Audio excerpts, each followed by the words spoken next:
É nova, tudo bem. É, doutora Alessandra é médica ginecologista e obstetra, mas não só isso. Ela é também nutróloga, tem pós-graduação, né? Mestrado pelo INCOR e doutorado pelo setor de fisiologia do exercício, é isso? Mestrado em fisiologia Medicina do esportiva. exercício, medicina esportiva. Olha que divertido aqui na Unifesp, né? E é coordenadora atual da pós-graduação em nutrologia, não só do Einstein, mas nutrologia esportiva também aqui na Unifesp. Além disso, a Lê é mãe. Como é o nome da sua filha, Lê? Ana Beatriz Bedin. A Bia, pois é. A Bia, nossa aluna que está indo aí para o segundo semestre da medicina na Unisa. Então, queria agradecer enormemente a Lê e falar para você se sentir em casa. E obrigado, né, por se dispor a estar aqui nessa segunda-feira à noite, dando uma aula tão importante para a gente. O tema da aula hoje é sobre como é que eu vou falar. A gente falou tanta coisa, mas acabou ficando epigenética e nutrologia da gestação e amamentação, tô certo? Tá certo. Esse era o tema Foi assim que eu combinado. escrevi Então, também. acho que hoje a gente vai falar de programação fetal, vamos falar de muita coisa interessante. Gente, bem-vindos à nossa reunião e ela começa agora. Alê, boa noite, obrigado, bem-vinda. Eu vou liberar aqui para você espelhar sua tela. Fique à vontade, querida. Obrigada, Felipe. Bom, pessoal, boa noite. Muito obrigada pelo convite. Estou muito feliz. É um assunto que eu gosto demais de falar, o Felipe sabe disso. E deixa eu só ir compartilhando minha tela. E é um assunto de fato que é muito importante, por exatamente ser uma questão de essencialmente envolvendo tanto a saúde materna quanto fetal. E a gente vai ver que em muitas situações a gente consegue intervir preventivamente e até como tratamento em situações que vão levar, inclusive, a alterações de saúde da criança que está sendo gerada em sua vida, própria vida adulta. Ou seja, a gente tem aí duas gerações envolvidas em coisas que a gente pode realmente interferir e melhorar. Então, só para esclarecer um pouquinho, é que eu casei com meu marido, na verdade, a gente oficializou o casamento de 5 anos em fevereiro. Aí eu acrescentei o pouquinho ao Bedim. Super justo, parabéns aos noivos, então. Obrigada, mas eu ainda continuo sendo a Alessandra Bedin até no celular dele. Então, nem eu me conheço sendo a Alessandra Pochini ainda. Eu vou chegar lá. Então, vamos lá.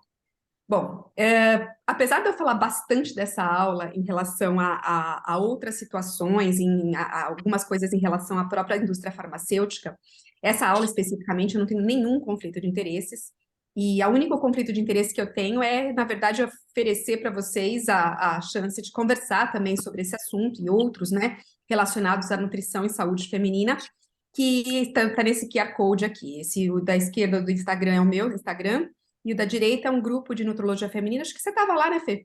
E que, se vocês quiserem entrar, tem bastante discussão, são discussões bastante ricas. Então, bom, Felipe já me falou quem sou eu, né? Eu estou à disposição aqui para vocês.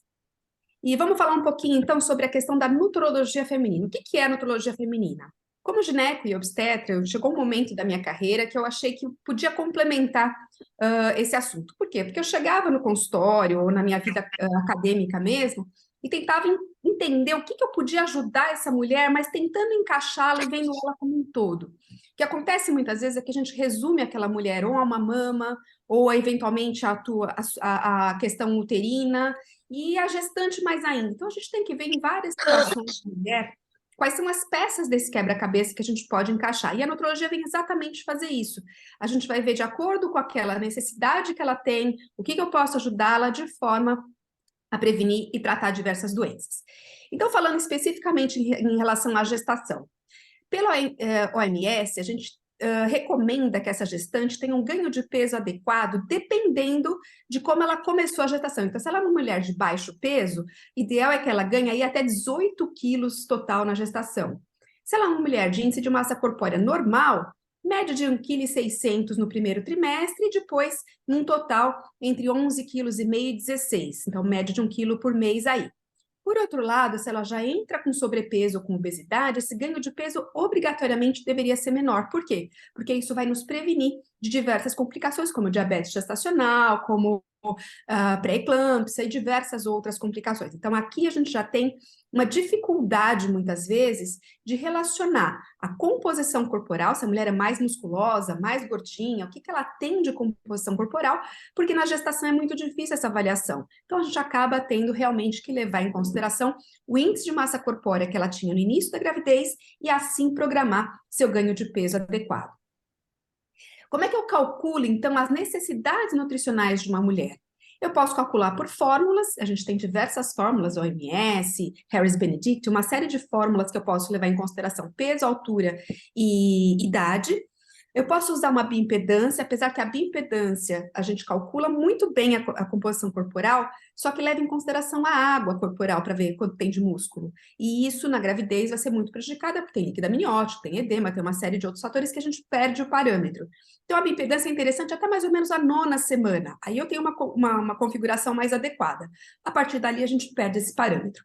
Um outro parâmetro para eu ver se essa paciente está ganhando, quanto ela está gastando de energia, é eu verificar com a calorimetria, que é esse exame que a gente vê aqui no cantinho da tela, que ela coloca uma máscara de oxigênio e vai vendo a troca gasosa entre CO2 e O2, e com isso o aparelho calcula quanto ela está gastando de energia naquele momento.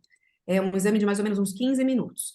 É um aparelho caro, então a gente não encontra isso tanta frequência. Por outro lado, só de calcular mais ou menos a ingestão calórica, quanto ela gasta de energia no exercício físico, em que trimestre da gestação ela está, qual é a idade dessa paciente, o nível de atividade diária dela, a gente já tem uma ideia muito bem de quanto ela deve gastar. E ajusta isso, lógico, de acordo com gestações únicas ou múltiplas. Isso tem um cálculo que a gente faz. E quantas calorias a mais uma gestante deve ingerir? É comer por 2? Em nenhuma situação a gente come por 2, tá? No primeiro trimestre, você calcula o gasto energético e leva isso em consideração e não precisa acrescentar nada de calorias. A partir do segundo trimestre, a gente começa a aumentar um pouco as calorias, média de 340 a partir do segundo e 450 a partir do terceiro trimestre da gestação. Lógico que eu tenho que equilibrar nisso as calorias e os nutrientes. Então, mais ou menos metade dessas calorias tem que provir de carboidratos, 30% de proteína e 20% de ácidos graxos ou gorduras, tá? Isso é lógico, para quem está montando uma dieta, é uma coisa que a gente faz o cálculo total. Por outro lado, de forma geral, o que a gente fala é o famoso arroz, feijão, bife, salada no almoço e na janta, uma fruta, talvez um ovinho mexido e um copo de leite com café de manhã, e um lanchinho com uma fruta e um queijinho no meio dos intervalos já estão de ótimo tamanho. Dificilmente ela vai sair muito dessa questão, se ela comer adequadamente, da questão nutricional, em calorias, em macronutrientes, proteína, carboidrato e gordura, e em micronutrientes, que seriam as vitaminas e minerais. Se ela comer direitinho, ela em geral atinge quase toda a necessidade que ela tem de micronutrientes, inclusive. Isso, inclusive, foi meu TCC quando eu fiz a nutrologia. Bom, em termos nutricionais, então, o que nós temos em relação à gestação? Na verdade, eu não tenho só os 9 meses de gestação que incluem a questão nutricional. A gente começa na pré-concepção, idealmente 3 meses antes de engravidar, os 9 meses propriamente ditos, e a gente tem uma diferença entre os trimestres em termos nutricionais, e nos 2 primeiros anos de vida dessa criança. Por quê? Porque são os que a gente recomenda que haja amamentação, e a mulher que está lactando, ela tem uma necessidade energética e de micronutrientes diferente de uma mulher fora da gestação ou na própria gestação. Bom, e por que é isso importante? Como eu falei, a dieta balanceada ela vai importar em todos os 1.100 dias. Da pré-concepção até o final da amamentação, uma dieta balanceada vai ser essencial e ela vai conseguir suprir boa parte desses nutrientes. Só que eles são diferentes, as necessidades, de acordo com a fase. Então, na pré-concepção, eu foco muito no folato, no iodo, na própria vitamina D e naquelas necessidades que a mulher pode ter eventualmente antes. Por exemplo, uma mulher com anemia. Ela pode ter uma menstruação excessiva e já entrar na gestação com uma deficiência de ferro. E a gente vai ver quanto isso é importante mais para frente. Agora, a necessidade de ferro mesmo vai aumentar a partir do segundo, terceiro trimestre. Então, a partir de umas 18 semanas, mais ou menos, é muito maior a necessidade de ferro. Ou seja, a pré-concepção e primeiro trimestre se assemelham bastante, segundo e terceiro trimestre também se assemelham, e a amamentação tem suas particularidades. A gente vai falar de alguns micronutrientes mais importantes, mas basicamente é isso, equilíbrio, tá? E por que isso é tão importante? Porque isso vai interferir na epigenética dessa criança, ou seja, diversos micronutrientes, como a gente vai ver a seguir, têm influência, se não alterando o gene, que isso não acontece, mas na sua manifestação. É um exemplo, a gente tem a programação metabólica, por exemplo, de uma resistência insulínica ou de um diabetes no futuro. Crianças provindas de um ambiente restrito em crescimento, um ambiente de uma mulher que não oferece a nutrição adequada, ela aumenta seu risco de ser um obeso no futuro. Da mesma forma, o oposto, se é uma mulher obesa ou que ganha muito peso durante a gestação, uma mulher que favorece essa programação errada da criança durante sua vida intrauterina, isso vai impactar no risco de obesidade, doença cardiovascular da criança a partir dos 16 anos de idade. Tá? Então, isso é muito importante que a gente cuide de uma nutrição materna para que isso impacte em 2 gerações, como eu comentei anteriormente. Bom, ideal seria se eu conseguisse essa dieta equilibrada o tempo todo. Então, nessa aqui é um clássico da dieta mediterrânea, que é uma dieta das mais equilibradas que a gente tem, falando de nutrição cardiovascular e de prevenção de doenças. Então, aqui a gente vê uma dieta equilibrada em cálcio, como a gente vê pelos laticínios, a gente vê o salmão aqui, que dá ômega 3, principalmente aqueles, como é que chama? Da Noruega lá, o salmão, eu esqueci o nome, selvagem, a gente vê fruta, a gente vê verduras escuras, então a gente vê que essa dieta é maravilhosa e provavelmente vai, se não tudo, mas muito boa parte desses nutrientes. O que acontece é que isso não é a realidade que a gente vê, pelo menos não todos os dias, não precisa também ser essa de junk food total, mas a gente tem que orientar essa gestante a comer pela dieta o maior número de nutrientes que ela precisa. Bom, eu vou focar em alguns micronutrientes em relação a isso, tá? A gente vai falar bastante do iodo, a gente vai falar do zinco, a gente vai falar do ferro, sem dúvida nenhuma, um dos principais. A gente vai falar de algumas vitaminas do complexo B, como a B9, que é o folato, né, o ácido fólico, a B6, piridoxina e a B12, a cobalamina, tá? Essas três, B9, B6 e B12, entram muito na questão de metabolismo de um carbono, que a gente fala muito de homocisteína, que eu vou mostrar para vocês. Isso é muito importante na formação. Ainda falando no metabolismo de um carbono, outro que entra nesse grupo é a colina, que é um nutriente que não entra como vitamina, mas ela é basicamente de origem dietética, é muito pouco que se produz internamente, endogenamente de colina. Outro que entra, apesar de não ser micro, mas sim um macronutriente, um lipídio, é o ômega 3, que também tem sua importância essencial na gravidez, e cálcio, se eu falar de cálcio, a gente vai falar de vitamina D obrigatoriamente e de magnésio da mesma forma, tá? Então, isso aqui eu vou abordar cada um deles e vocês vão ver a importância que cada um deles tem durante a gestação e a amamentação. Rapidamente, eu vou comentar sobre a vitamina B1, porque ela está muito relacionada a desenvolvimento celular, cardiovascular e do trato digestivo fetal. Só que ela pode ter deficiência em caso de mulheres que, obviamente, são alcoólatras ou desnutridas de base, mas se elas tiverem, por exemplo, hiperemese gravídica, o estoque de vitamina B1, de tiamina, na gravidez não, no geral, ela dura em média de 15 dias. Se a mulher passou vomitando e não conseguiu comer nenhum desses alimentos que estão aqui na figurinha, carnes, de forma geral, ou cereais, ela pode sim ter uma deficiência de tiamina. E nos casos mais graves, isso pode levar a cardiopatia e encefalopatia, algumas vezes não reversíveis, e no próprio desenvolvimento fetal. Então, isso aqui é importante para aquela mulher que está lá com uma dificuldade muito grande de comer, etc. E aqui também já aproveito para destacar que todo nutriente que eu for comentando, eu vou colocar aqui uma fotinho com as principais fontes alimentares e aqui embaixo com as necessidades diárias recomendadas, tá? Bom, falando então agora sobre aqueles realmente importantes que a gente tem na gestação. Vitamina B6 ou piridoxina, como eu disse, estão aqui os alimentos necessários. É muito parecida a necessidade diária de gestantes e lactantes e de mulheres não gestantes, e ela vai entrar onde? No metabolismo proteico, na síntese de diversos neurotransmissores. Aqui a gente já começa a pensar em depressão pós-parto, em sonolência, em depressão intragestacional. Então, a gente já tem ela entrando na produção de dopamina, serotonina e da própria noradrenalina. Também participa da formação do heme, então pode estar relacionado à anemia. Entra no metabolismo de glicose, então também pode ter influência sobre diabetes gestacional, prevenção de pré-eclâmpsia e prematuridade, e alteração de cárie em gestante. E também é uma opção, talvez uma das principais opções, apesar da potência menor, no tratamento preventivo ou de leves alterações de hiperemese gravídica. Às vezes a gente sobe um pouquinho a necessidade, o que a gente dá de vitamina B6 para essa gestante, e é uma das coisas que a gente às vezes evita os antieméticos. Obviamente, se não deu certo, a gente vai passar para o próximo passo, mas esse aqui é bem interessante. A dose média, quando você está falando em hiperemese, é 10 miligramas 2 a 3 vezes ao dia, tá?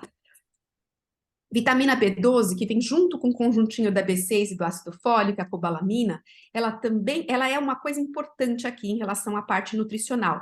Ela não é encontrada em produtos de origem vegetal, ela é exclusiva de produto animal. Então, assim, pacientes vegetarianos muito estritos ou pacientes veganas podem ter deficiência e é uma coisa que a gente realmente suplementa nesses casos, tá?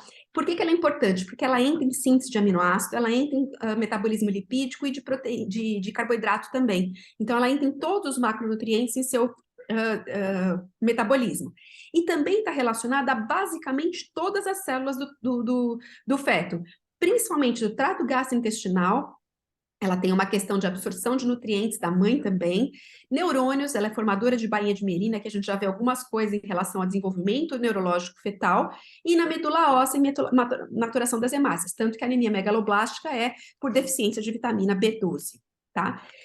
É tão importante isso para a questão de desenvolvimento neurológico fetal, que agora, em junho desse ano, né, de 2023, foi publicado esse artigo, é um estudo Eclipse, que falava sobre o estado da vitamina B12 e quanto isso impactava no neurodesenvolvimento fetal. É bastante importante, isso inclusive nos primeiros anos de vida. Esse estudo foi bem legal. Bom, vitamina B12 ainda, ela é absorvida no ilho, então ela depende do fator intrínseco gástrico. O fator intrínseco gástrico, por sua vez, depende da B6 para ser produzido, então você vê que as duas já começam a ter umas inter-relações, depende da acidez gástrica e de cálcio melhora a dieta. Então, assim, pessoas com hipocloridria, uma má absorção ileal, como, por exemplo, alcoólatras, podem ter deficiência de B12. Deficiência de vitamina B6, como eu comentei, porque é ela que faz o fator intrínseco gástrico para absorver a B12. Pessoas gastrectomizadas, mulheres pós-cirurgia bariátrica, que é muito frequente, eu vou comentar um pouquinho lá no final. Então, a gente tem que pensar que essas situações colocam a mulher em risco para que ela tenha deficiência da B12. Doença celíaca também é bastante importante, não aquelas intolerâncias ao glúten que todo mundo fala no Instagram, mas a doença celíaca mesmo, gastrites atróficas, alguns medicamentos como a metformina briga com a B6 e também diminui a B12, então com isso eu posso ter naquelas pacientes com ovário policístico que engravidaram,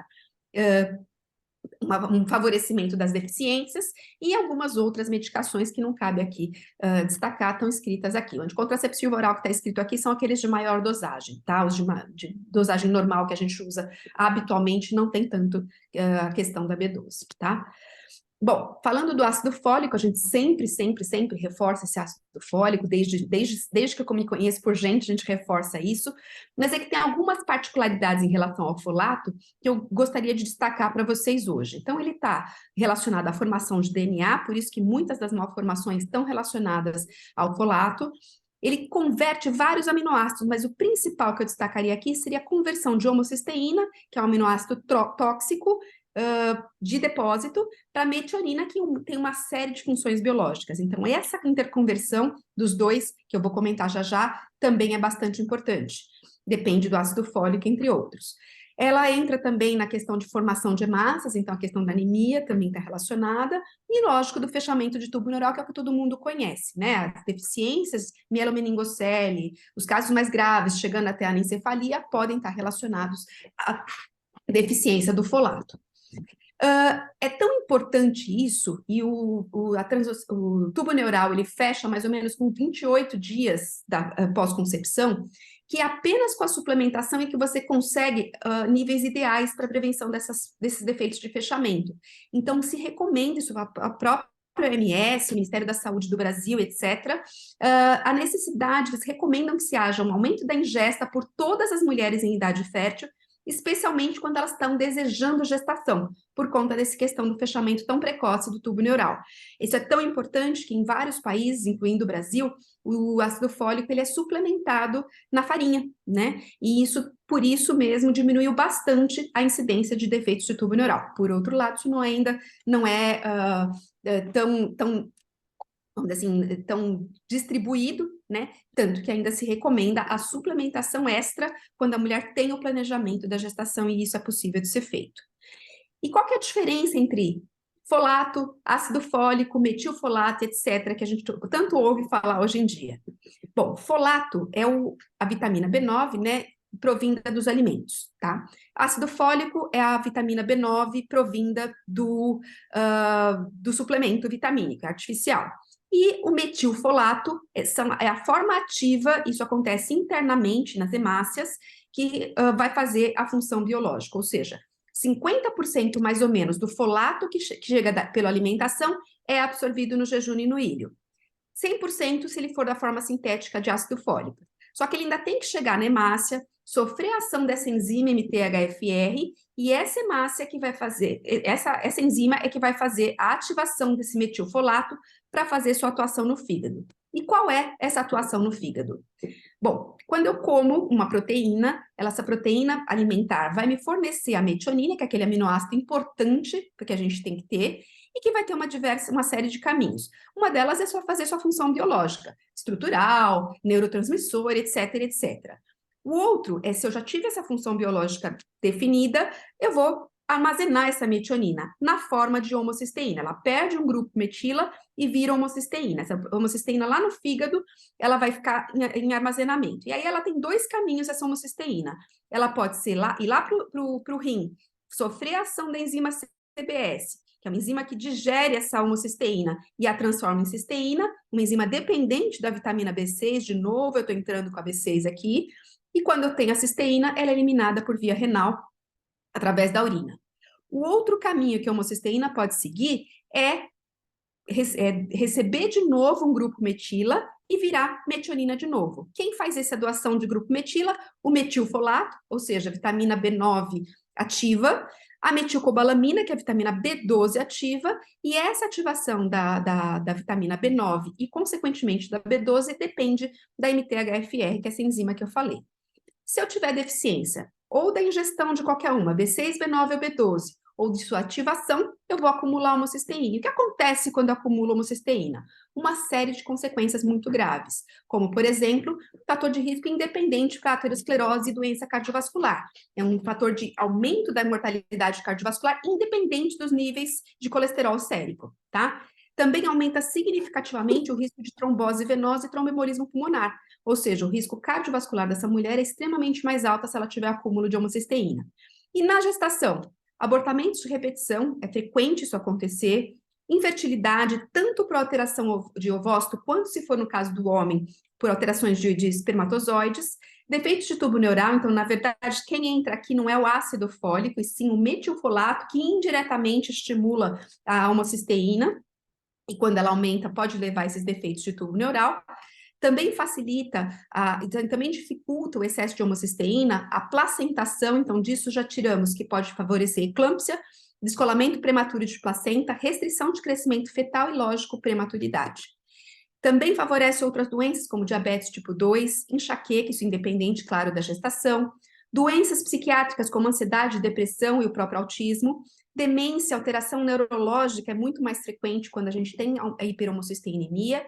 Ela pode acumular no fígado, levando a esteatohepatite por falta de metabolismo do VLDL, e pode levar a alguns cânceres, como mama, intestino e doenças mieloproliferativas. E, claro, osteoporose. Então, esses daqui são as consequências, na gestação e fora dela, do acúmulo de uma proteína, de um aminoácido tóxico de depósito pela deficiência nutricional, ou seja, quanta coisa aqui a gente pode fazer em termos nutricionais para prevenir doenças graves, tanto maternas quanto fetais.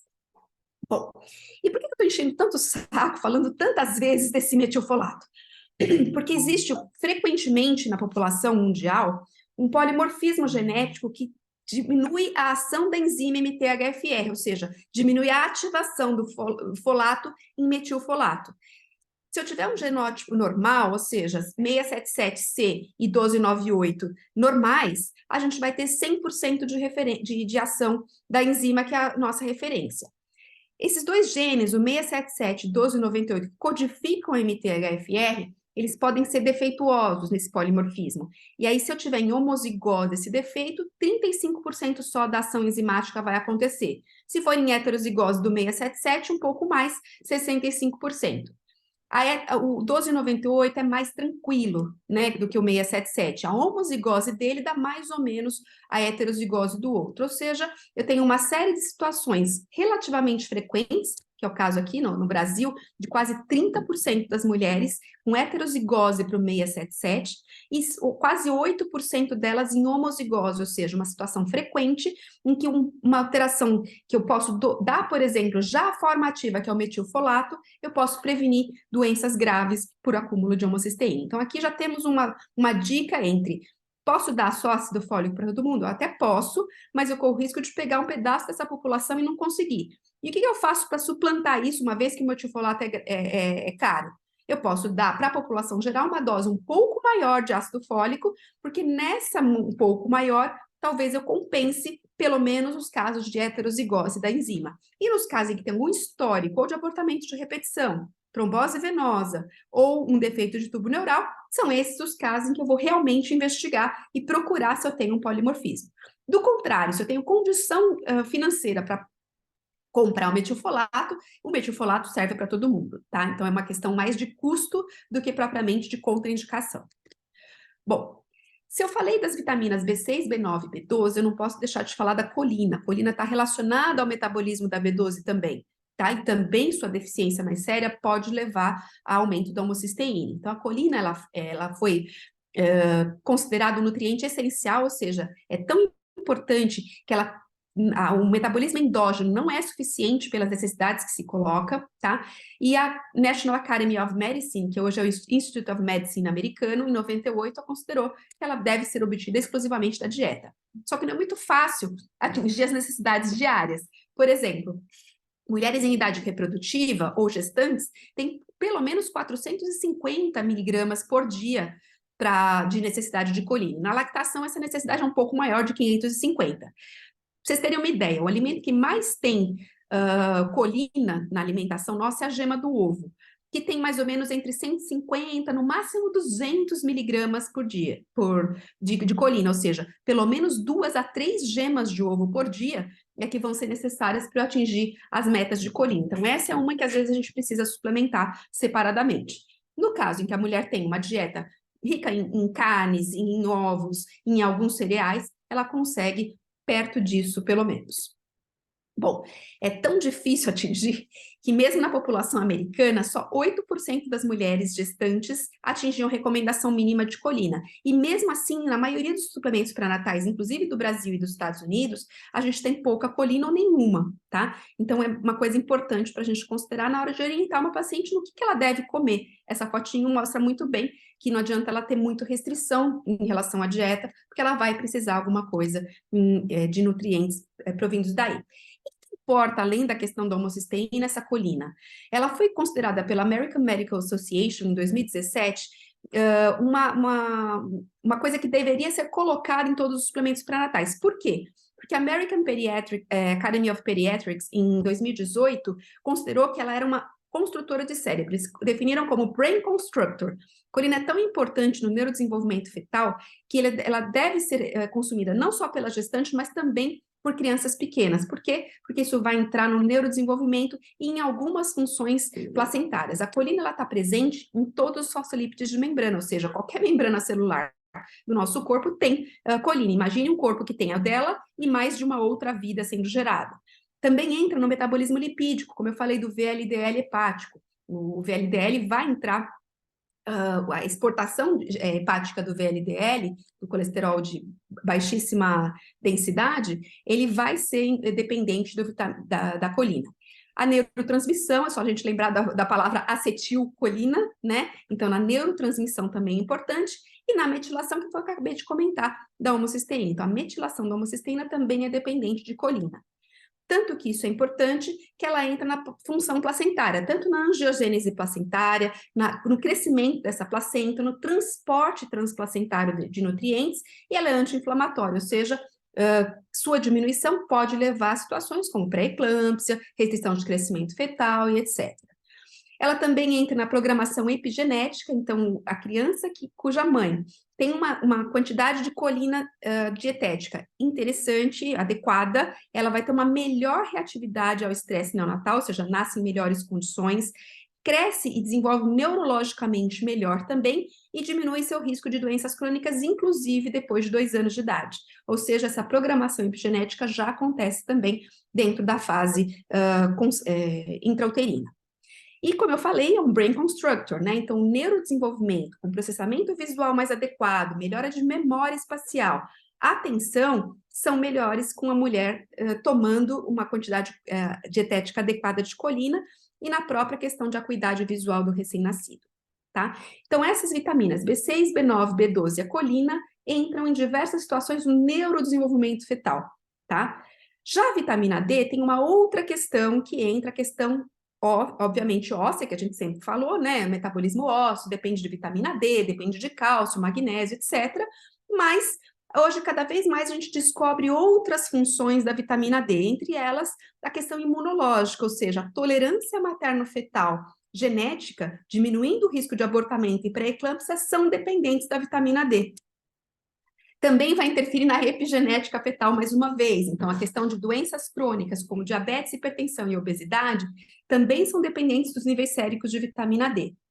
Ela também diminui a incidência de partos prematuros, asma na infância, pré-eclâmpsia, como eu já comentei, diabetes gestacional, mas não se sabe o mecanismo exato de que isso acontece. Parece que está mais relacionado ao metabolismo do cálcio muscular, entre termos de trabalho de parto prematuro ou vasoconstrição e dilatação, e isso a gente vai ver que vai interferir, inclusive, no desenvolvimento fetal geral. Eu preciso dar quanto de vitamina D? Vitamina D é difícil você conseguir pelos níveis normais. Por quê? Porque isso aqui a gente tem dependendo do sol. Eu sempre brinco que se o paciente quer morar na praia e caminhar todos os dias, talvez consiga os níveis de vitamina D normais. Ou então pode trabalhar na roça também. Agora, tem que tomar o sol do meio-dia, todos os dias, 15 minutos pelo menos, sem protetor solar idealmente. Ou seja, é muito complicado para quem mora em cidade grande, que não tem essa disponibilidade de tomar sol todo dia, conseguir nível sérico, fora que dá câncer de pele, que é o pior sol do mundo. Então, a suplementação, especialmente na gestação, ela é muito importante. O que acontece é que na gestante, aquelas doses semanais ou até mensais que a gente usa em pessoas não grávidas, elas são muito complicadas de serem dadas. Por quê? Porque existe a hidroxilase dentro da placenta, ou seja, a vitamina D ela é consumida por essa enzima e acaba não chegando no nível sérico adequado, não chega a passar pela criança. Então, o que se recomenda é que na gravidez, qualquer suplementação, tratamento, etc., seja dada de forma diária, tá? A profilaxia ideal é entre 1.000 e 2.000 unidades por dia de vitamina D, mas se eu não tiver um nível sérico normal, que é considerado 30 pelo menos, mas ideal 40 a 60 nanogramas por ml, o tratamento na gestação é de 4 a 5.000 unidades dia, mais que isso pode ser tóxica, tá? E na lactação sobe um pouquinho essa tolerância para 6.000 unidades por dia. E até quando? Até quando a vitamina D sérica, né, o calcifediol, atinja 40 nanogramas por ml. Aí eu posso diminuir a dose para dose profilática novamente, tá? Cuidado, como eu disse, é uma vitamina tóxica em altas doses, então se eu chegar em nível sérico acima de 120, eu corro risco significativo de arritmia cardíaca e insuficiência renal. Então, aquelas doses injetáveis, implante de vitamina D, umas coisas doidas que a gente vem vendo por aí, não existe, tá? E essas coisas de altas doses, inclusive na gestação, que eu vejo muito, dando 10.000, 20.000 unidades por dia, não existe. Dose tóxica tanto para a mãe quanto para essa criança. Bom, se eu falei de vitamina D, eu tenho que falar de cálcio. Cálcio depende da vitamina D normal para poder ser absorvido no intestino. E o que acontece se eu tiver deficiência de cálcio? Seja porque eu ingeri pouco ou porque eu não consegui absorver porque a vitamina D não estava normal. Eu posso levar hipotensão, arritmias, eu posso levar sintomas neuromusculares como fraqueza, convulsão, nos casos mais graves, e algumas parestesias, e eu posso, lógico, aumentar a pressão na gestação, ou seja, aumentar o risco de hipertensão, pré-eclâmpsia e eclâmpsia, e como entra na contração muscular o cálcio, levar ao risco aumentado de trabalho de parto prematuro. Qual é a recomendação de cálcio por dia? Tá, eu vou colocar esse aqui, eu vou destacar porque ele é basicamente derivado dos lácteos, né? E agora vem se falando muito dessa questão de não pode tomar leite, leite faz mal para tudo, etc. Na verdade, não é bem assim. Para quem é intolerante, eu não vou nem comentar, alérgico, etc., é outra história. Mas, de forma geral, a gente fala que tem necessidade, sim, de tomar leite, né? Ou derivados dele. Pode ser com ou sem lactose, na verdade não faz muita diferença na prática, tá? E nas recomendações, a gente vai pela idade, isso não muda se está grávida ou não. 1.300 para pessoas de até 18 anos, então gravidez na adolescência tem uma necessidade de cálcio maior, e 1.000 miligramas para mulheres em idade reprodutiva. Então, assim, entre 1.000 e 1.300 é a recomendação diária de cálcio. Quanto dá isso? Média de 4 copos de leite por dia, tá? Então não é pouco e não é tão fácil assim a gente atingir essas metas. Bom, se eu falei de vitamina D, se eu falei de cálcio, não posso esquecer do magnésio. Por quê? Magnésio está inserido em diversas situações também de contração muscular, entre outras coisas. Então, o que acontece se eu tenho uma deficiência de magnésio? Posso levar também a trabalho de parto prematuro, por conta de uma hiperexcitabilidade uterina. Opa, foi demais. Essa hiperexcitabilidade uterina, levando a um trabalho de parto prematuro, pode cursar com consequências muito graves, pode prejudicar o neurodesenvolvimento fetal também, favorece cãibras. Então, a gente sempre fala que cãibra depende do potássio, porque come banana não, é porque a banana tem rica em magnésio, é o magnésio que dá a diminuição das cãibras quando você come banana, tá? Restrição de crescimento fetal também, por alterações de fluxo sanguíneo placentário, pré-eclâmpsia da mesma forma, e também, mais uma vez, entramos na epigenética, principalmente de síndrome metabólica nessa criança. Deficiência de magnésio durante a gestação pode levar a risco de síndrome metabólica aos 15 anos de idade nesse recém-nascido, e, lógico, por resistência insulínica, que também aumenta o risco. O ferro. O ferro talvez seja o nutriente mais importante que a gente tem durante a gestação, tá? Tanto é mais importante que a gestante tem uma necessidade que é praticamente o dobro de mulheres não gestantes, inclusive as lactantes, tá? A deficiência, sem dúvida nenhuma, é a causa mais frequente no mundo de anemia e pode levar a consequências graves como parto prematuro, restrição de crescimento fetal, baixo peso, aumenta o risco de comprometimento cardíaco, tanto materno quanto fetal, e hemorragia, levando também a deficiência do sistema imune, ou seja, uma série de consequências graves.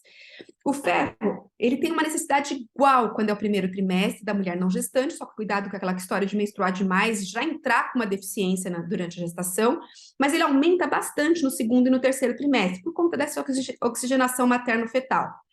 Tem 2 tipos de alimento que fornecem ferro, tanto vegetais quanto animais, apesar de que o ferro M, que vem das proteínas de origem animal, ele tem melhor biodisponibilidade do que as de origem vegetal.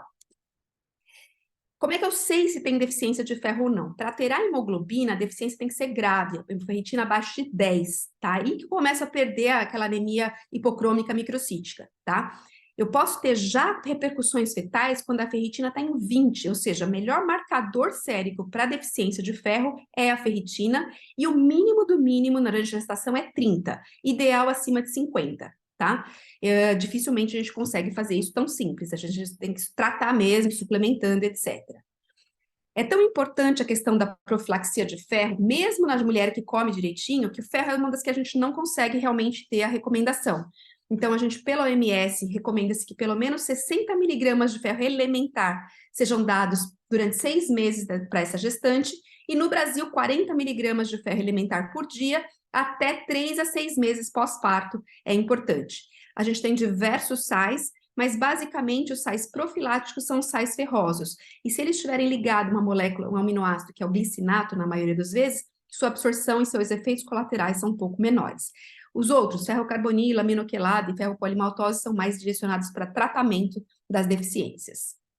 Bom, rapidinho eu vou falar do iodo, Basicamente, ele é armazenado na tireoide para a produção de hormônio tiroidiano. Ele tem uma questão fora da gestação, inclusive, limpeza de materiais tóxicos, efeitos tóxicos, alívio de mastalgia pré-menstrual e ajuda a dissolver muco de vias respiratórias. Mas sua deficiência na gestação tem consequências graves, como abortamento, natimortos, anomalias congênitas e a questão do cretinismo, né? O retardo mental por hipotireoidismo, e pode levar a consequências, inclusive, na gestante. A recomendação diária não é muita coisa, tá? É 220 microgramas na gestante e 290 na lactante, ou seja, aqueles negócios de dar Lugol, dar uns negócios de iodo lá super concentrado, é bobagem, tá? Ela se alimentando bem, ele está suplementado no sal, ela já tem uma coisa, uma quantidade boa. O que tem é que, na verdade, alguns suplementos polivitamínicos de gestação também têm um pouquinho mais de iodo, o que super é suficiente, tá? O excesso de iodo também leva a consequências graves. Bom, ômega 3 serve para 1 milhão de coisas. A gente cada hora descobre uma novidade sobre o ômega 3. O que se recomenda para a gestação é que sejam dados pelo menos 200 miligramas no terceiro trimestre e nos 3 primeiros meses de amamentação. E por que ele é tão importante? É um ácido graxo, né, uma gordura exclusivamente obtida por fonte exógena ou de alimentação, ela não consegue ser sintetizada internamente, entra na prevenção tanto de doenças cardiovasculares, alguns tipos de câncer e doenças imunológicas, e na questão de neurológica.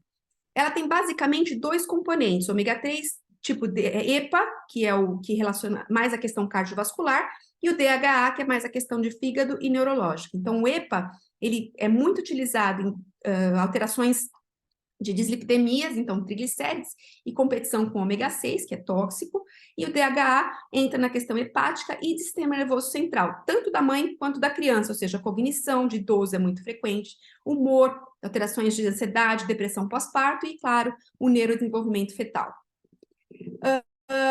Sua deficiência na gestação pode levar também a trabalho de parto prematuro, pré-eclâmpsia, como eu já falei, em quase todos os outros macronutrientes, restrições de crescimento fetal, depressão pós-parto, que eu acabei de comentar, desenvolvimento alterado de retina e sistema nervoso central da criança. Então, se recomenda que pelo menos isso, terceiro trimestre, os primeiros 3 meses de amamentação, seja dado 200 miligramas de DHA. Mas, idealmente, se eu tiver isso, inclusive a Febrasgo afirma isso, a partir de 12 semanas, que é quando passa o enjoo. Ah, eu posso dar ômega 3 antes? Pode. O problema é que ela, às vezes, não consegue tomar por conta desses enjoos iniciais do primeiro trimestre. Então, a gente dá a partir do segundo, que é quando eu tenho uma eficácia melhor. Mas eu posso, sim, se ela já vinha tomando e está tolerando bem, pode manter durante a gestação. Rapidamente, algumas situações especiais, como as gestações múltiplas. Eu tenho como maior consequência das gestações gemelares, trigemelares, etc., um aumento da anemia ferropriva, aumento do risco de pré-eclâmpsia e ruptura prematura de membranas, prematuridade por trabalho de parto prematuro e baixo peso ao nascer. Ou seja, eu tenho que dar mais calorias e alguns nutrientes, caprichar um pouco mais, suplementação, inclusive, para que eu tenha uma gestação de desenvolvimento normal. Eu tenho na gestante média, uma gestação única, uma média de 1.800 calorias por dia, aqui na múltipla chega a 3.000 a 4.000 calorias por dia, de acordo com o índice de massa corpórea da gestante. Muda um pouquinho a distribuição dos nutrientes, ou seja, era 50% de carboidrato, eu diminuo um pouquinho para poder dar um pouco mais de gordura e atingir essa meta calórica. Tenho que dar algumas suplementações diferentes, tem que dar 3 gramas de cálcio, ao invés das 1.000 a 1.300 na gestação única, aumenta a necessidade de suplementação de magnésio para 1,2 gramas e preciso dar zinco junto também. O restante é muito parecido com gestações únicas. Outra situação muito comum, que hoje em dia vem aumentando a incidência, é as cirurgias bariátricas prévias, né? Então, aqui a gente fez uma revisão em 2019 para a SOGESP, que a gente levantou 39 estudos com mais de 19.000 gestações após cirurgia bariátrica, e a gente percebeu que não é muito diferente das outras. As principais deficiências em mulheres pós-cirurgia bariátrica gestantes eram de ferro, que atingia quase 63%, vitamina D mais da metade, e a B12 quase a metade também, ou seja, era muito prevalente as deficiências nutricionais. E isso levava a algumas intercorrências a mais, como aumento do número de cesáreas, de pré-eclâmpsia, de necessidade de UTI neonatal, diabetes e prematuridade e restrição de crescimento fetal. Bom, essa aqui é uma tabelinha que eu sugiro que vocês tirem uma foto, porque aqui, na verdade, o que eu comparo são os principais ou alguns polivitamínicos disponíveis no mercado brasileiro. Aqui a gente tem como foco principal o ácido fólico ou metilfolato, né, que a gente estava falando já, a vitamina D3, a quantidade, o cálcio, a maioria deles não tem cálcio, tem muito pouco, o ferro, praticamente todos eles têm uma quantidade equivalente, iodo, se tem ou não tem ômega 3, e alguns têm colina, tá? Então esse aqui é um quadrinho que eu gosto sempre de comentar, porque é uma coisa que a gente vai sabendo o que a gente quer para poder prescrever adequadamente. Não adianta o representante ser mais simpático ou a Alessandra vir falar dessa ou daquela marca. Eu acho que, assim, a cada gestante a gente tem que pensar numa marca diferente de acordo com a necessidade da mesma, tá? E coloco de novo algumas oportunidades que não caberia aqui na aula falar sobre algumas, para quem quer saber mais, né? Se alguém tiver necessidade, quiser, me manda uma mensagem que eu coloco. Eu tenho a disponibilidade desses artigos. Então, esse daqui é um artigo bastante interessante, fala um pouquinho sobre a questão de segurança alimentar, né? A questão de o que pode comer, o que não pode comer, um pouquinho dessas questões que eu já comentei também de nutrição durante a gestação. Esse outro sobre gestações múltiplas também é bastante interessante, é bem recente, todos eles são recentes. A creatina na gravidez eu acabei não comentando, mas é a minha tese de doutorado lá na medicina esportiva. Ela é bem interessante para a questão de trabalho de parto prematuro, estresse neonatal, a próprio neurodesenvolvimento fetal, mas, aí essa é a minha tese, nas gestantes atletas, que é onde eu vejo, ela tem uma questão na hipertrofia muscular, mesmo durante a gestação. Tá? Esse artigo é bem completo, fala em diversas situações da mulher. E também não comentei, porque não daria tempo de falar, mas sobre a utilização de probióticos, uma perspectiva clínica, apesar de não ter consenso, também é algo que se discute bastante durante a gestação. Então, esses daqui são os artigos que eu recomendaria como complemento da aula, tá? E, mais uma vez, olhando a mulher como um quebra-cabeça que a gente começa a juntar de vez em quando as pecinhas, e isso vai trazer para todos um benefício muito grande. Tá? E convido mais uma vez vocês a participarem das discussões que a gente tem. Não tem bom dia no grupo, tá? Isso não existe lá. Se quiser dar boa noite, pode dar, viu, Ale? Boa noite. Ah, não, eu não tenho paciência, não. Se der bom dia ou boa noite, eu tiro do grupo. Queridos. Ale, o que eu vou falar? É uma aula muito abrangente, é uma aula muito ampla. É fantástica a sua aula. Abordar macronutrientes já é um desafio, né? Quando você fala de ômega, quando você fala de carboidrato, agora abordar micro, realmente só sendo muito pormenor.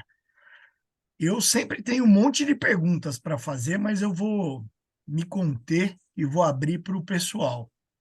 Pessoal, perguntas abertas, o Thomas já levantou a mão. Pode falar, Thomas. Parabéns pela aula, é um tema difícil, abrangente, e você conseguiu ser muito didática, né? Então, parabéns mesmo. A minha dúvida, eu faço a parte de ginecologia geral, obstetrícia, vídeo, e estou também muito focado na infertilidade. E eu queria saber o seguinte, uma paciente infértil, uma paciente gestante, né, fora do contexto da bariátrica, que você faz uma história e nada digno de nota. É recomendável, é aconselhável, é desnecessário pedir exames para avaliar esses nutrientes todos que você falou, né? E eu queria saber como a gente deve proceder, quer dizer, depois dessa aula, o que devo mudar na minha conduta de consultório, pensando numa gestante, pensando numa paciente infértil, e ambos os casos pensando que, como você bem disse, né, e está aumentando cada vez mais, pensando naquela paciente que fez uma bariátrica. Parabéns. Obrigada, Thomas, obrigada pelo carinho, mas assim, essa pergunta que você fez talvez seja a pergunta que a gente sempre tem que fazer para si próprios, e é uma pergunta que me fazem todo santo dia. O que eu preciso saber dessa mulher para ter uma ideia dessa questão nutricional? Primeiro, é um bom histórico, né? Uma anamnese adequada mais ou menos uma ideia do que ela come durante seu dia, né? Um recordatório básico de um dia normal dela, já tira para a gente várias deficiências. A principal que a gente consegue pegar quando ela comenta com a gente é de proteína. É muito difícil a gente ter uma dieta boa em proteína na maioria dos casos, a não ser que você pense no assunto, tá? Então é uma coisa que a gente já consegue isso pela própria anamnese. Em termos de micronutriente, para falar a verdade, a não ser nas bariátricas, que realmente tem algumas coisas específicas que a gente tem que pedir, como o zinco, o cálcio, o magnésio, eu só peço, isso já de forma geral, o hemograma normal, né? Bom, tirando os exames gerais, em termos de micronutriente, ferritina, vitamina B12 e vitamina D, tá? Essas são as 3 únicas coisas que eu doso. Eu não fico pedindo aquela lista de 1 milhão de exames que comporta todo o abecedário, tá? Então, assim, com o apelido fazendo graças a Deus. Mas é verdade. É toda a tabela periódica, né? É, a tabela periódica, exatamente. Assim, não existe isso, né? Então, assim, até fui uma vez fazer eu mesma um check-up lá no Einstein, a mulher que estava colhendo me conhecia, falou, doutora, você é mesmo nutróloga? Eu falei, sou, por quê? Ah, porque você pediu 10 exames? Eu falei, sim, era colesterol, era ferro, era anemia, era basiquinho do basiquinho. Eu falei, não, mas com isso eu consigo tudo que eu preciso, né? O restante é uma conversa. E no que eu tiver dúvida se ela tem alguma ingesta adequada ou não, a maioria dos suplementos polivitamínicos tem uma quantidade boa suficiente disso e não tem risco de toxicidade, ou seja, eu não mando manipular, eu não gosto de coisa manipulada se eu tiver disponível.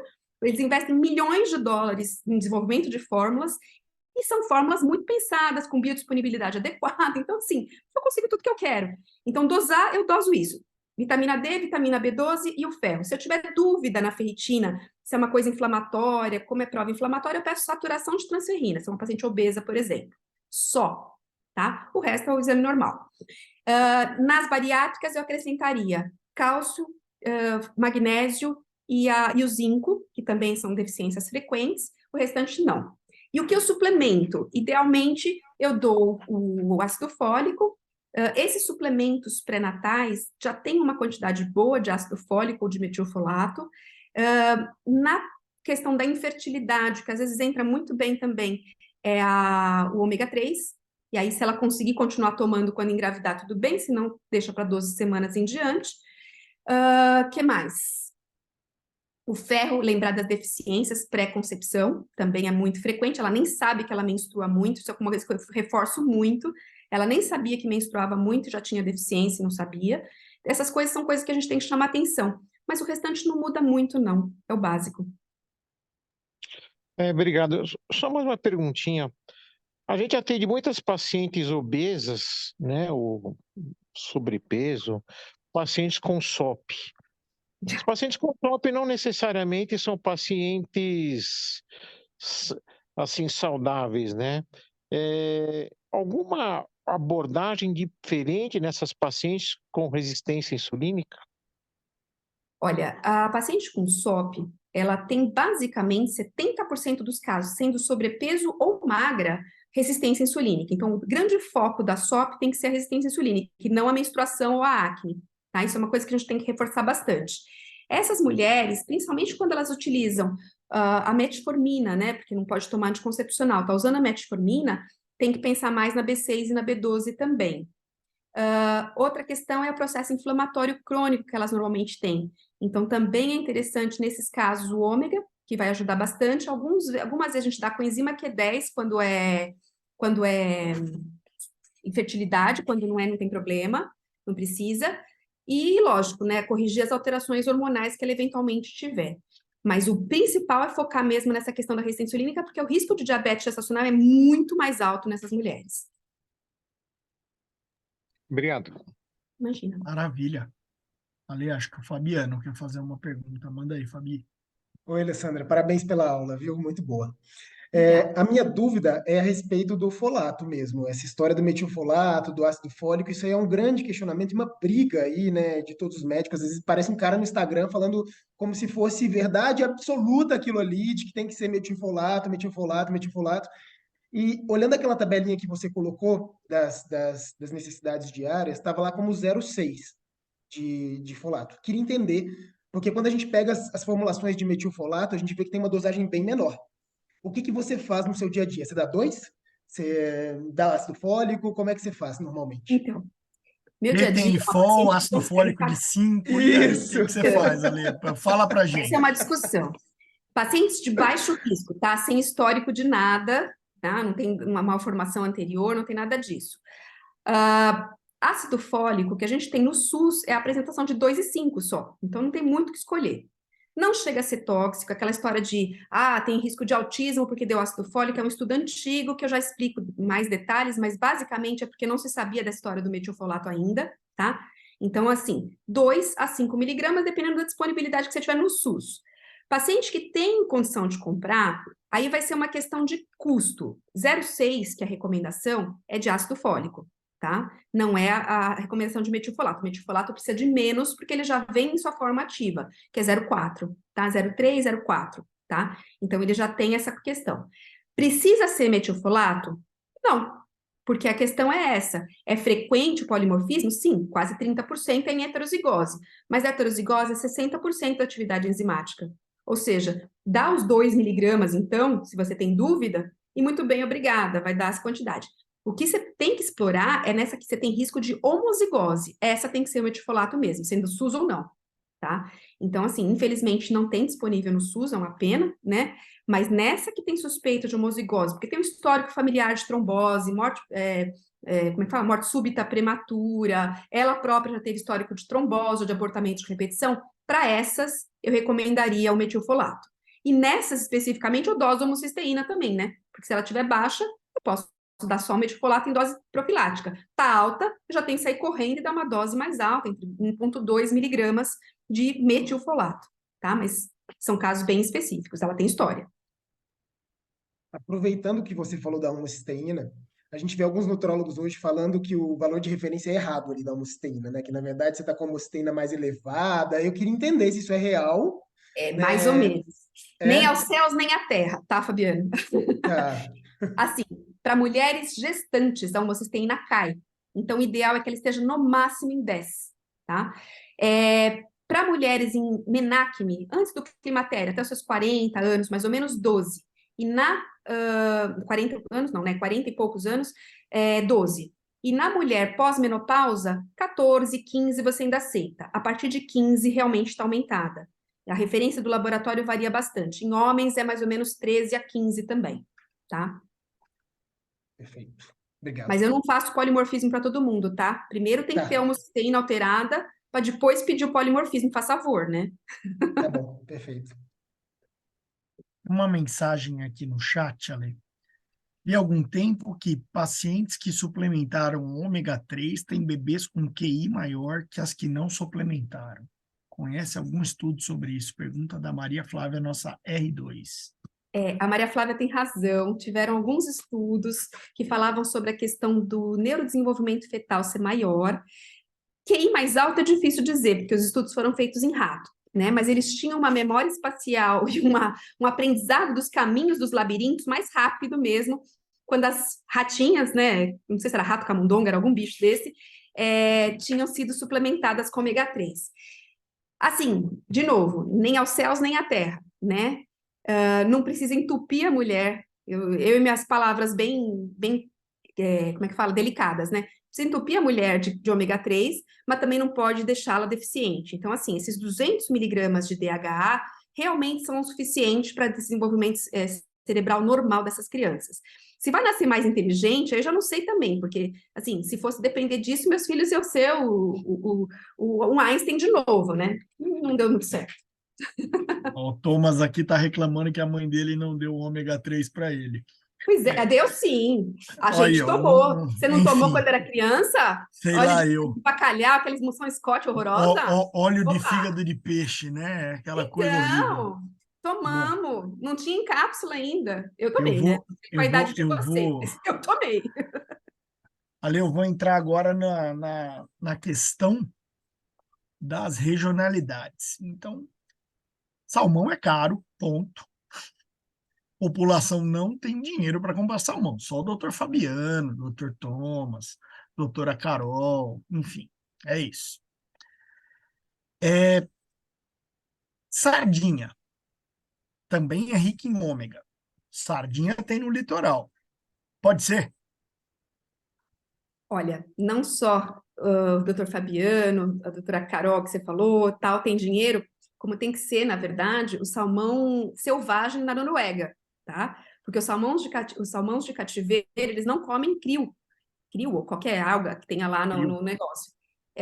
Krill e alga, tem alguma coisa que tem DH no mar. Então, se não for esse salmão, também não serve, tá? Então, é melhor suplementar de uma vez. A sardinha, sim, ela tem também uma quantidade razoável, não tanto quanto o salmão, mas ela tem uma quantidade razoável, sim. Tanto que pessoas que vêm dos litorais realmente têm menos deficiência de ômega do que as pessoas que vêm de cidade não litorânea. Uma pergunta da doutora Carol Orlandi. Parabéns pela aula. Tenho dúvidas sobre as famosas soroterapias. Ai, meu Deus. Tem alguma indicação na gestação pela comodidade, urgência de reposição e afins? Tem uma soroterapia que é recomendada isso para qualquer sociedade, que é do ferro. Se eu tiver deficiência grave, ferritina abaixo de 15, com 35 semanas de gestação. Antes disso, não existe indicação nem do ferro endovenoso, a não ser que, lógico, né? Eu estou dando ferro, não está repondo, é a situação normal de má resposta à terapia oral, tá? Fora isso, não existe. Soroterapia da beleza, da Covid, ou de sei lá o quê, não existe também, tá? É um bom jeito de ganhar dinheiro. Eu gostaria também de ter uma Ferrari, mas eu não tenho consciência suficiente para isso. Não Que existe bom, soroterapia. que bom. Fico mais tranquilo. Eu só lembro também do ferro, e lembrar que o ferro via oral, às vezes, ele também pode ser mal tolerado, né? Pode dar intolerância gástrica, dispepsia, constipação. Aquele gosto residual que fica na boca com o ômega, Lê. É por isso que eu não gosto de ômega no começo, porque elas já vomitam, quando elas tomam ômega, é chato. Tem algum?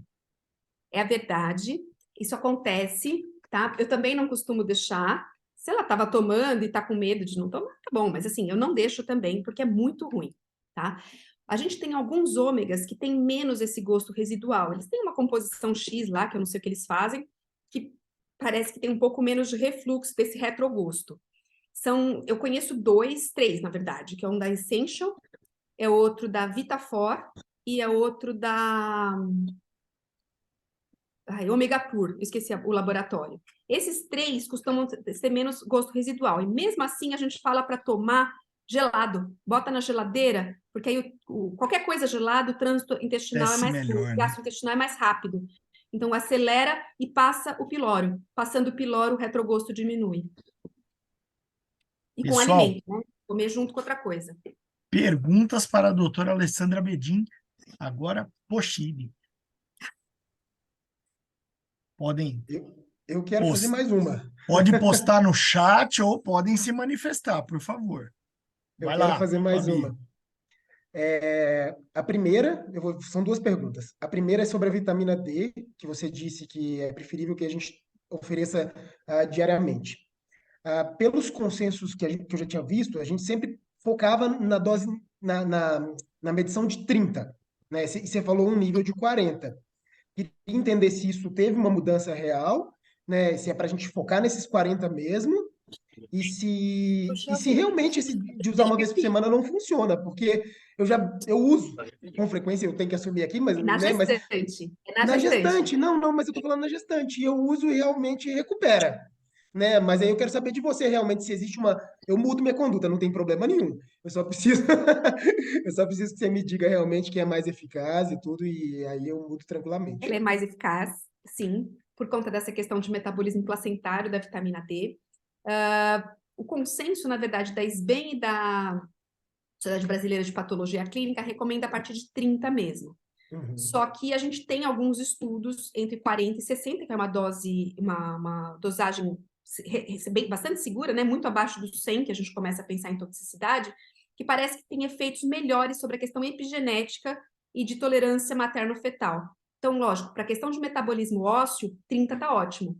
Mas para essa questão imunológica e de epigenética, entre 40 e 60 seria ideal. Não é fácil também para a população geral, é uma medicação cara, né? Então, também é outra coisa que tem que se pensar. Mas, se for pensar na recomendação geral, não de consenso ainda, mas sim de sociedade mesmo, né? A gente discute bastante isso, é 40, 60, mas 30, lógico, não vou ficar chateada, nem vou ficar fazendo muito esforço. Diária é melhor, sim. Isso aí já é conceito também, por causa da questão de metabolismo placentário. E a outra é sobre o ferro lipossomal. Eu tenho utilizado bastante, mas eu queria saber realmente, porque a gente aprende ali que ele tem uma maior biodisponibilidade, a gente acaba entrando na onda do negócio ali, mas eu queria saber realmente se tem essa indicação na gestação. Na verdade, sim, ele é bem interessante. É uma fórmula patenteada, né? O lipossômico, ele parece que absorve bem melhor e a tolerabilidade gastrointestinal também acaba ficando boa. A questão é mais porque a dosagem, mesmo que a gente tenha Ai, como é que chama? Fisiogen. Fisiogen ferro forte é o mais forte deles todos. Ele tem só 30 miligramas, que é a dose profilática de todos os suplementos pré-natais. Então, se eu estou falando de anemia ou deficiência de ferro, é uma dose muito pequena. A gente fala tratamento a partir de 100 a 120 miligramas. Então, como tratamento, não dá, porque não tem formulação de apresentação. Mas, como profilático, é um dos melhores que a gente tem mesmo. Mas não pode tomar 4?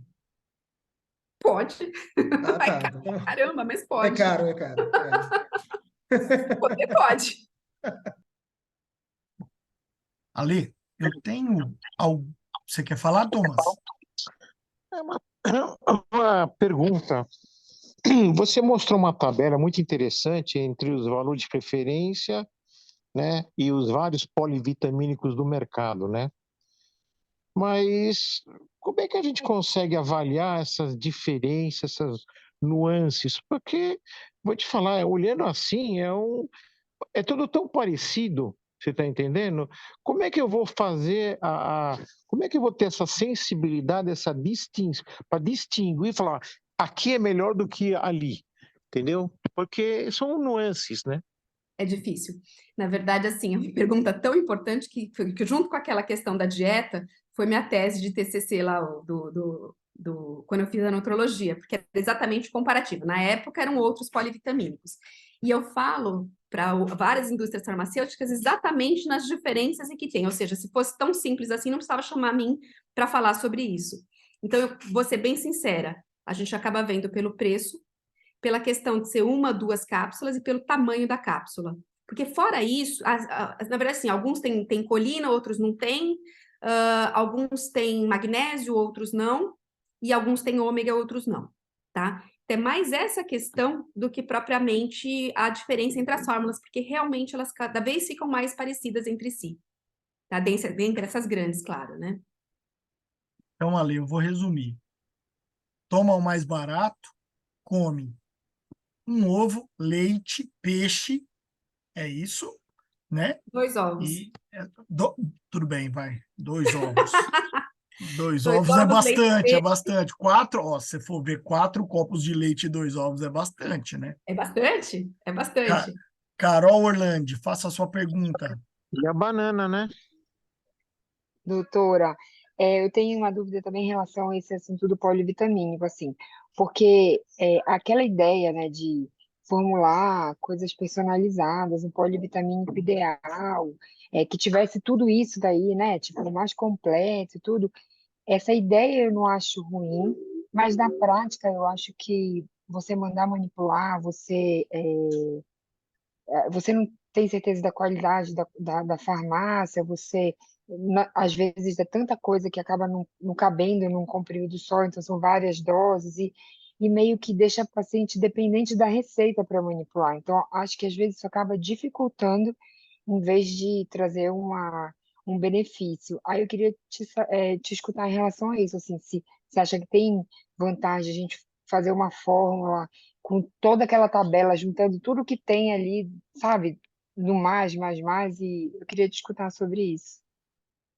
Então, acho que é exatamente isso, né? Primeiro, não cabe numa cápsula. Eles têm uma dificuldade gigante no desenvolvimento. Eu participei de diversas formulações que eles estavam em desenvolvimento. Participei das pesquisas, etc., de caber tudo isso num comprimido ou numa cápsula só.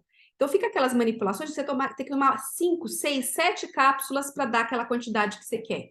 E se você olhar de verdade, a fórmula que está ali na receita é muito parecida com os polivitamínicos. E o que normalmente eu faço quando tem uma necessidade diferente? Eu dou o polivitamínico e só suplemento em manipulação ou em qualquer outra coisa o que faltou, exatamente, Fê. Então, assim, é a questão da qualidade e eu me recuso a ganhar 30% daquelas fórmulas, ou seja, também gostaria de andar de Ferrari, mas minha consciência não permite. Então, assim, dou a fórmula do polivitamínico, que já vai comprar na farmácia, eu não tenho nada a ver com isso, eu não sou acionista de nenhuma das indústrias. Se faltar alguma questão de suplementação e não tiver numa fórmula pronta, que muitas vezes já tem, é o comum eu precisar de B12, por exemplo. Tem 1 milhão de coisas apresentando B12, né?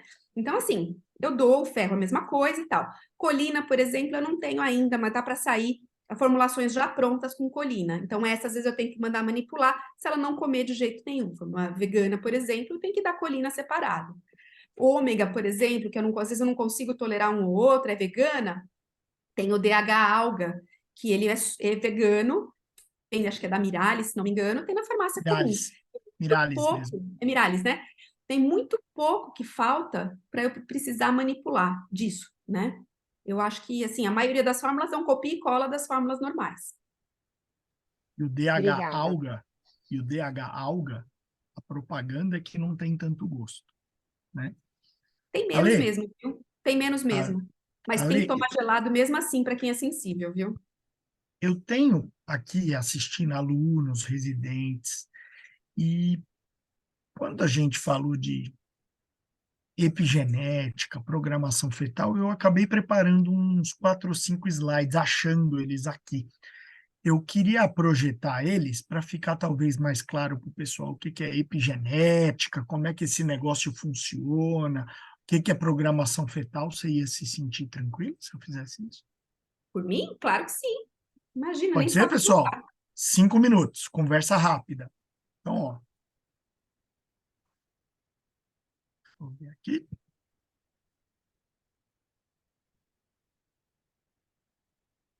Então, ó. Opa, voltou. Como é que começou esse negócio, né? 50 anos depois da Segunda Guerra Mundial, então tá lá, ó, foram ver o quê? Mortalidade por doença coronariana, 40, 50 anos depois, estava super alto. E foram ver, esses eram os filhos das mães que tinham passado na guerra. Ou, por exemplo, a mãe estava gestante durante a guerra, né? Então surgiu essa teoria que chamaram de teoria de programação fetal. Tá lá, ó. A deficiência nutricional durante a gestação, né, e nesse início de vida, promoveria essa adaptação metabólica no indivíduo, aumentando riscos de doença crônica no futuro. Doença crônica no futuro, leiam-se aquelas doenças crônicas não transmissíveis, então, aterosclerose, então, infarto, AVC, insuficiência renal, diabetes, enfim, né? Esse fenômeno, né, olha só, ele não encontrava explicação na alteração gênica. Por quê? Porque a parte genética se mantém, né? Mas encontrava talvez uma explicação na expressão gênica. Então surgiu essa teoria da programação fetal, tá lá, Mothers, Babies and Disease in Later Life, do Barker. Esse é o nome principal que lançou essa teoria, né? E se você colocar Barker, DJP, no PubMed, você vai ver que tem muitos artigos, enfim, hoje tem até mais do que esses. Esse é uma busca que eu fiz na época que eu dei essa aula. O que a gente aprende, né, com a nova geração? A gente já ensina eles de cara a comer, mas eles ensinam a gente a mexer no computador, por exemplo. É impressionante. É possível mudar o futuro? Né? Tem aí. É sempre uma pergunta, né? Tá lá. Herança genética, o que a gente tem, né? Teste de paternidade, ratinho, DNA. Óbvio, não é isso. A gente tem o quê? Uma regulação da expressão desse gene, que seria a epigenética. Então, o que é o DNA? O DNA está lá, é um manual de instruções, certo? Você tem um manual de instruções pronto. Você vai fazer, por exemplo, um armário. Então, você tem as instruções de como montar o armário. Você tem o material e você tem o manual de instruções. Você pode montar um armário assim, ou você pode acabar montando um armário assim. Olha só, o que muda? Muda quem executa. Então, no fim das contas, epigenética, pessoal, tá lá. Nada mais é que o quê? Que a maneira como o RNA, lembram do RNA? Então não é DNA, é o RNA, decodifica aquele DNA. E acaba o quê? Expressando de acordo com estímulos ambientais. Isso é epigenética, gente. Basicamente, a gente é fruto também do nosso meio. Então, estímulos externos, ambientais e, principalmente, a gente é o que a gente come, não é assim, Ale? Eu sempre costumo falar que a gente é o que a gente come e eu devo ser bem gostoso, porque eu como um monte de coisa gostosa, né? Enfim.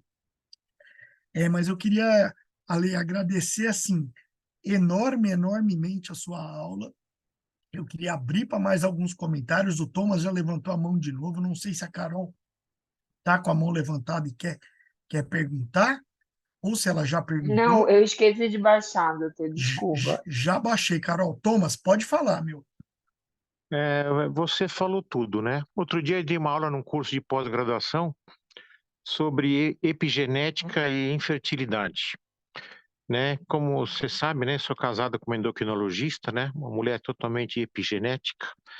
E outro dia a gente não sei se eu já comentei no grupo, mas vou falar de novo, né? Tem um aplicativo chamado Desrotulando, onde você usa um código de barras e se ele faz a leitura do código de barras e ele vai me dizer o que tem no produto que você está investigando. E eu acho que tudo de coisas negativas com potencial ação epigenética está nos processados que a gente come. É uma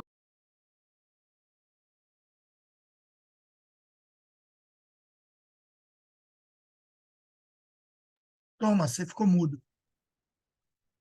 Thomas, você está mudo, Thomas. Thomas, câmbio. Voltou. Fala com a gente, Thomas. Oi? Voltou, Thomas. Fala conosco. Eu parei aonde? Não falei nada? Você estava falando que tudo que a gente come Não, a Você gente falou é o do, que a gente você come, falou né? dos altera a ro- epigenética, é você isso. falou dos Exatamente, quer rotulando, dizer, das coisas, dos embutidos, etc. e tal, entrou uma ligação processados. aqui, confundiu todo o contato aqui. Mas é isso mesmo, né? Eu acho que a bola da vez agora é aspecto nutricional, né? Então, complementando a aula da Alessandra, eu acho que é o aspecto nutricional e talvez a gente comece a mandar o pedir, já que a gente não tem ou capacitação ou nem paciência, pedir ajuda dos universitários, e aí eu me refiro aos nutrólogos e nutricionistas, né? A gente solicita muito pouco a presença deles, talvez a gente tenha que mudar nossa postura no consultório em relação a isso.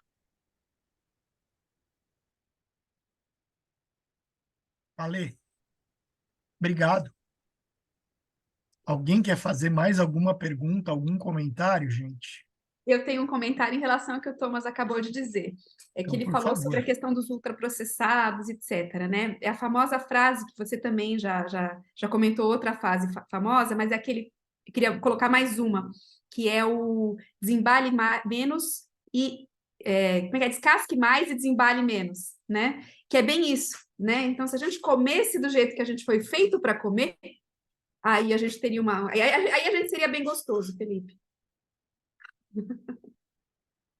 Eu gosto de falar que, de uma forma bem simples, a gente foi feito para comer mato e bicho. Basicamente é isso. Mato e bicho. Fora isso, dá meio problema. Exato. Thomas está aí conectado ainda? Ale, eu não Estou participei aqui. Eu não participei da formulação, mas eu participei de um board falando sobre um polivitamínico voltado, na verdade, para o homem, né? Na verdade, entrou no mercado e saiu. Foi da Exeltis, Regenerizando, vou falar o nome Uhum. comercial, não tenho conflito de interesse nenhum. Mas era interessante essa formulação, porque diferente dos micronutrientes, é óbvio, tinha ácido fólico, tinha um pouco de ferro, mas a formulação desse comprimido, né, desse polivitamínico, era voltado para antioxidantes, então tinha muita vitamina D, tinha Tem licopeno, astaxantina, se eu composto, não ácido?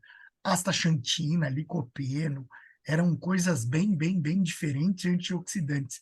A gente sabe hoje que na síntese espermática, antioxidante sim melhora, né, a velocidade de progressão do espermatozoide, aumenta a produção, enfim. Então, Thomas, além de tratar as mulheres inférteis, um terço é dos homens, não é isso? Eu acho que ainda cabe muito estudo nessa área, o que você acha? É isso aí, Felipe. Das causas de infertilidade, tá? 50% é o homem. E vou te falar, pouco se olha para o homem, tá? E a fertilidade do homem começa a diminuir a partir dos 40 anos, mais significativamente a partir dos 60. E mundialmente, o fator seminal está piorando gradativamente. Eles atribuem isso a várias causas. Uma delas é obesidade, tabagismo e esse estilo de vida e tudo isso que a gente falou, que vamos traduzir em epigenética, né? Isso está vindo de gerações e gerações. E agora a gente está começando a colher os frutos disso. Então, realmente, eu acho que a gente na infertilidade também tem que ter uma postura. A gente, não só a infertilidade, né? O médico, né? Também tem que ter um olhar para o homem. E eu acho que quando a gente atender um casal, e você falou isso, né, Felipe, do pré-natal do homem, né, que a gente ainda vai explorar isso mais para frente, mas é isso mesmo. O pré-natal do homem começa quando a minha paciente engravidou, né? Só que quando a minha paciente não engravidou, ainda não chegamos no pré-natal do homem. Então, eu acho que talvez a gente, quando for o ginecologista, como clínico da mulher, né? A gente talvez tem que melhorar nossa história clínica no quesito como é que é a sua dieta, uma coisa que cá entre nós não está muito no foco da gente. A gente faz perguntas às vezes, tão fora do contexto e deixa de perguntar uma coisa importante como essa. Então, acho que é uma reflexão. E perguntar como é o seu marido, né? Qual que é o IMC, quer dizer, IMC a gente faz a conta, né? Mas quais hábitos e vícios, qual é o hábito da família de comer, com a profissão, para poder tentar interferir nesse aspecto de qualidade de vida epigenético. E realmente um grande fator aí é a obesidade, né? E como um cara inflamado, né? Eu acho que talvez fosse muito bem-vindo esse coquetel antioxidante para os homens, né? Muitas vezes eu uso uma medicação chamada Vitergan Zinco PL, né? Que mais ou menos reúne esse coquetel, né? Às vezes se bobear até eu de vez em quando, né? Eu tomo quando tem no consultório, quando não tem eu já não tomo mais, mas é uma coisa de reflexão, que a gente tem que mudar toda a nossa postura e talvez até visão de mundo, né? Mas eh, a conta está chegando. Isso é a única coisa que eu sei. Parabéns, Alessandro e Felipe. Obrigado, Thomas. Obrigado, Ale. Sem dar spoiler, mas eu vou falar agora das próximas reuniões. Reunião que vem, segunda-feira, serviços associados. Então, essa reunião de hoje da Ale é a reunião da obstetrícia. Semana que vem, reunião do serviço associado, servidor estadual. Quem vai falar é o Dr. Rodrigo Tadeu, sobre terapêutica fetal. Então, cirurgia de mielomeningocele endoscópica, laparoscopia, laser, enfim, promete, vai ter imagens muito interessantes. Dia 31, que é a outra, é uma reunião administrativa, né, preparando para a entrada aí do pessoal que vai chegar em agosto. E atendendo a pedidos, então, Dr. Thomas, 7 de agosto, pré-natal do pai, quem vai dar aula? Eu mesmo. Resolvi assumir esse papel. Então, gente, Ale, muito obrigado. Vai ser um prazer contar com você mais vezes. E da próxima vez, fala para a Bia entrar. Estamos aguardando ela na saúde da mulher. Pode deixar, Felipe. Obrigada, gente. Obrigada Tá? pelo convite. Adorei. Muito obrigada. Podem contar comigo sempre. Obrigado, Tchau, tchau. querida. Gente, boa noite. E, enfim, considero, acho que, terminada a nossa reunião, macro e micronutrientes, nutrologia com a doutora Alessandra Bedin. Boa noite a todos e, de novo, Ale, muito obrigado, querida. Obrigada.